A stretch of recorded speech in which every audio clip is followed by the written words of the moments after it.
Bonjour Madame Britel. Bonjour. Tout d'abord, je tiens à vous remercier d'avoir accepté notre rencontre. Je suis journaliste pour le journal Le Vrai du Faucon et je m'appelle Tristan Perron et je suis ici pour dénoncer les conditions de travail du personnel soignant. Commencez par vous présenter, je vous en prie. Je m'appelle Pascal et je suis infirmière dans une maison de retraite, les Églantines, depuis 5 ou 6 ans. Je m'en souviens à peine, c'est vrai, les journées sont tellement identiques, je vois plus le temps passer. À part quand on voit certains patients s'en aller. 10 ou 12 rien que ce mois-ci. Comme quoi Dieu nous rappelle lorsqu'on fait le jeûne. C'est quand même beaucoup, mais comment vous faites pour gérer une telle hécatombe sur 40-50 résidents? Nous sommes 3 soignants pour 95 résidents et je suis la seule infirmière. On peut pas connaître tous nos patients, c'est pas possible. On est triste bien sûr, mais on peut pas faire une cérémonie à tout le monde. Paix à leur âme. 3 soignants pour 95 résidents. Alors là, j'ai vraiment du mal à comprendre. Ces chiffres, je les trouve quand même assez marquants là, mais comment faites-vous pour leur donner une douche tous les jours? Une douche? Mais à leur époque, c'était à peine s'ils se lavaient. Ils nous le répètent bien assez comme ça. Un patient m'a dit hier, vous savez, moi pendant la guerre, l'hygiène c'était tous les 36 du mois. On ne peut pas non plus les laver des pieds à la tête chacun. Un gant de toilette et puis c'est bon. Alors, vous me dites que ces personnes ne se lavent pas tous les jours, mais j'aimerais comprendre pour le brossage des dents, pour aller aux toilettes, comment ça se passe? Au début, je vous l'accorde, c'est pas toujours évident pour aller aux toilettes. Quand ils arrivent ici, ils nous demandent de les accompagner. Alors faut se rendre à l'évidence, leur expliquer d'uriner dans leur couche, c'est pas toujours facile. Mais ils finissent tous par s'y faire. On aime bien les bichonner. On leur met de l'eau de colonne dans le dos, c'est ce qu'il y a de plus frais au matin. Les repas? Ah non, ça se fait bien. Mes collègues descendent ceux qui peuvent et puis on leur donne du mixé. Ça maintient un maximum leur autonomie. C'est-à-dire leur autonomie? Vous comprenez? Comme on ne peut pas non plus tout leur faire. Couper la viande, trier les légumes difficiles à mâcher, eh bien on leur donne du mixé. Ça varie peu, mais au moins ils se débrouillent seuls. C'est bien mieux pour éviter les fausses routes. D'accord. Et ceux qui ne peuvent pas descendre, ils font quoi? Ils font comment? Je vous l'accorde que le repas ne se prend pas à midi. On monte pas les 4 étages d'un coup. Non, on monte leur donner une collation dans l'après-midi. Ok, mais je me demande quand même, ça doit pas être facile au quotidien de travailler avec ce genre de population, non? Bien sûr que si.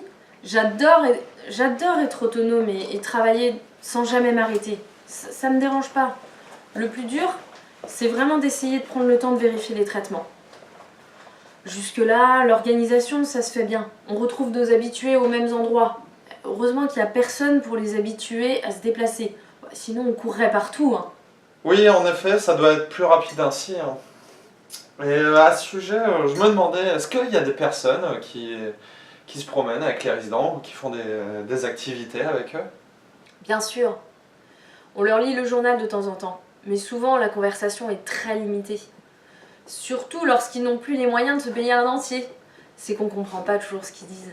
Alors entre deux soins, on n'a pas trop l'habitude de rester faire causette. Mais ce n'est pas dangereux les somnifères là pour vos patients? Il n'y a pas des risques de chute la journée ou en cas de levée la nuit?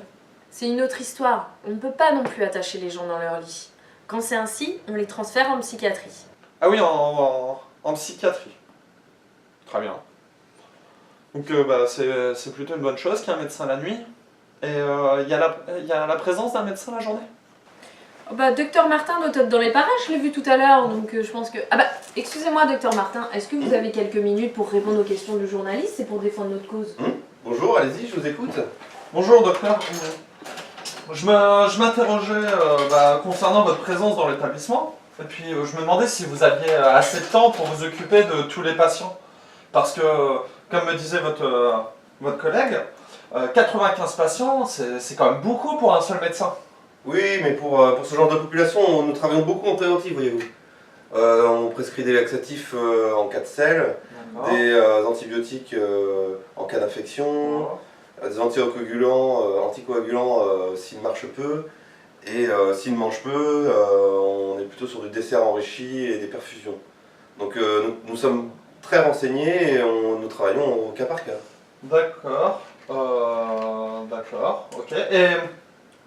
Mais vous passez les voir chaque jour pour vous assurer que vos prescriptions, que le patient s'adapte bien du coup à vos prescriptions? Oui, oui, je viens ici tous les jours et je mets à jour mes prescriptions. D'accord. Sur votre ordinateur. Mm.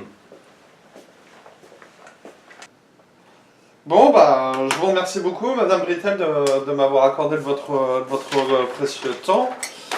J'espère que vos témoignages arriveront à faire un peu bouger les choses, hein, au moins sur l'opinion publique, et puis on pourrait peut-être l'espérer au niveau de nos politiques. Oh bah de rien, je prends toujours un peu de temps pour les gens qui s'intéressent à notre métier. Bon, j'espère un jour que les politiciens, ils se rendront compte ce que c'est que de vieillir. Mais bon, on va pas non plus se mettre à décorer les murs d'une maison de retraite, vous m'avez compris. Oui, je vous ai compris.